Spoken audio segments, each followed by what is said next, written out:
welcome back to the Museum of Cornish Life. In today's mix I'm going to be showing you another form of animation. So this is going to be in the form of a zoetrope, which is one of these devices here, if I show you. So a zoetrope is a device which has a strip of images in the centre, and you spin it and look through the gaps in the top, and that creates kind of movement. So if you can see, the seals are passing the balls to each other. And inside, this is the strip that you will find. And as you can see, it's an illustration of a tiger, and each illustration, the tiger is doing a little bit more of a movement forwards. So when it's spun around quickly, the tiger will look like it's running. So this is the tiger strip in another zoetrope, which actually has a mirror. So if I spin it for you, the tiger should look like it's running, which is really cool. So these were kind of introduced pre-film, and they were introduced as toys by Milton Bradley in 1866. And if you think about movies today, they're kind of the same principle. So they're frozen frames or images that are played really quickly, back to back, which creates movement.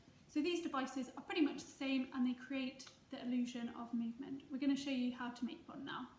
So I've helped us out, and I've made a template that you can follow to help cut out your zoetrope, and this will be on our website for you to find. So you're going to start with this, and it has the two templates that you need to cut out first. So if we start with those, you're just going to cut around the black box, and then make sure you don't cut off the image at the bottom, because that is going to be our first animation. So just cut around the edges. And you want to repeat exactly what I'm doing here with the other one as well on the template. So then you've got that there. So put these to the side. And the next step is to just simply fold that in half. So you fold it like this and put a nice crease in it. So we've gone from that to that. And you want to secure them flat. So take some glue and just put a thin layer of glue on one side and just press that flat. So it's nice and steady. And you can print this on thick paper. I've just printed on printer paper, and it's really up to what you've got at home. So then the next step is to cut these white gaps out. So I find it easier to just cut along the long edge and then cut along the short edge like that. So you want to repeat with the other part of your template and the rest along the top here. So then you should have two like this, which are ones I've already cut out. And on the template, you want to make sure that when you do the next step, you attach the right side of the top one to the left side of the bottom one. So if you try and remember which one's which, that's great. So I'm going to just put a bit of sellotape along this edge here, so they're nice and flush. You don't want them overlapping. And I've got some sellotape I've already cut out earlier. And you just put a nice strip down like that. And you can put another one along the other side just to secure it. And if you can remember with the other zoetropes I just showed you, the image is on the inside of the circular part. So you want to fold this like this and then attach it again on this side here, making sure that the image is on the inside. So you do the same, make sure that it's nice and flush, and you just want to pop some sellotape down and secure it. So then you've kind of got your circle starting to form, like that. And we want a base for the zoetrope to go onto. So these are kind of nearly the perfect size of a CD. So I'm going to use a CD as a template. You could, if you wanted to, just attach it straight to the CD, but I'm going to use cardboard because it's easier.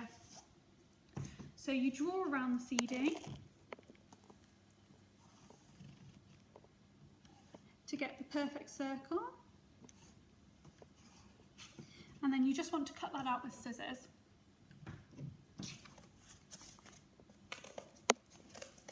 And sometimes if you've slightly cut out the templates a little bit smaller or bigger, you might just need to do a bit of trimming of the cardboard disc just to make sure that they fit perfectly to attach. So I'm just going to cut this disc out. So I've just used cardboard from my recycling, which is really easy. And then we want a hole in the centre to stick a pencil through, or I've also got straws that I could use, but I'm going to stick with a pencil today. And I found the best way to do this is to pop a bit of blue tack down, pop the cardboard on the blue tack, get a pencil and just stab it through the centre, and get someone to help you if you're struggling with that or you don't want to hurt your fingers.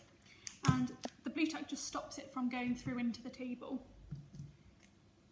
So now we've got our base, and our pencil will help us turn it smoothly. So we want to attach the template now to the cardboard bottom. So I'm just going to take some sellotape, which is now stuck to my table, and I get the bottom and I just put a little bit on the bottom, and then I get the cardboard cut out and I just sellotape it on. And you just want to go around the edges, making sure that it's all nice and attached. So the thing that you will have when you finish is this. So this is one I made earlier. And you want to make sure that your pencil's nice and straight and it's kind of perpendicular. And this is your final zoetrope. So if I try and smoothly turn it for you, you might be able to see the horse galloping. And the smoother you can turn it, kind of the better the illustration works.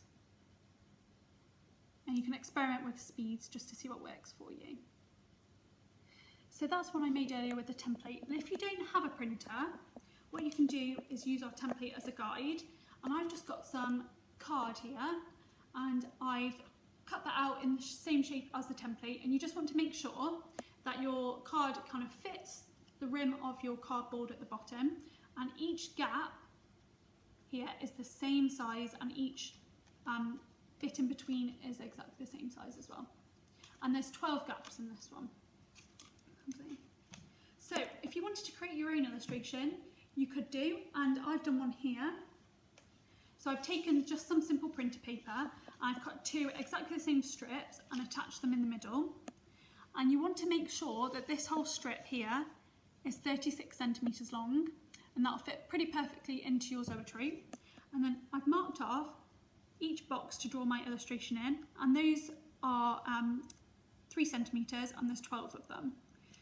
So I've just drawn what would be a bouncy ball kind of going up and down. So I started at the bottom, and I've just done a gradual movement up and then back down, and then it comes into a full circle with it ending at the bottom again. So you don't need to attach these this side. All you want to do is slightly fold them, just so it makes it easier to put it into your zoetrope. You pop it in,